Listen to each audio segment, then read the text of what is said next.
Zarephath town square bakes under a relentless sun, its desolation echoing the starvation etched on every face.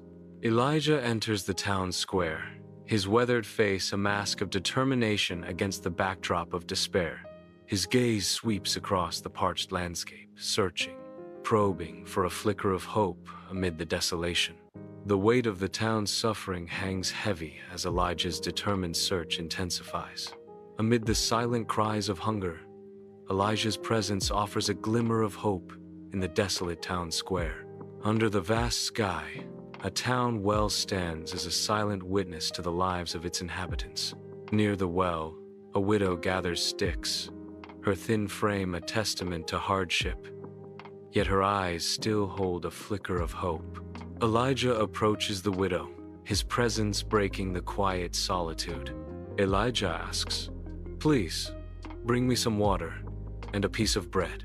The widow looks at him with sadness, her silence heavy with unspoken words. The widow's humble dwelling, bathed in the sun, stands as a solitary beacon of hardship.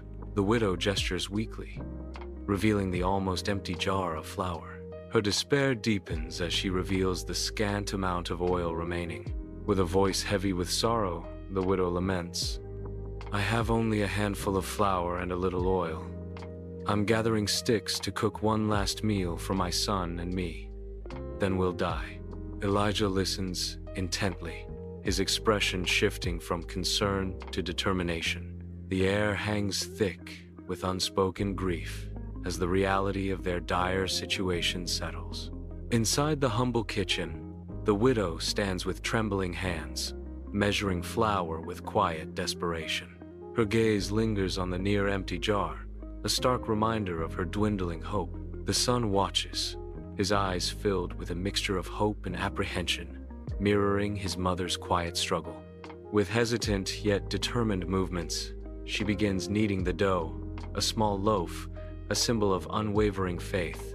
Elijah's words resonate with divine promise. "Don't be afraid. First make me a small loaf, then make some for yourself. For God says, the jar of flour will not run out, and the jug of oil will not be empty until the day the Lord sends rain." The widow's home is filled with the aroma of baking bread as she hums, her face radiant with peace. Sunlight illuminates the room, highlighting the miraculous abundance of flour and oil. Elijah sits at the table, awaiting the simple blessing of a shared meal. The widow places a loaf of freshly baked bread before Elijah, a symbol of unwavering faith. Because she trusted God's word, her family was saved from hunger,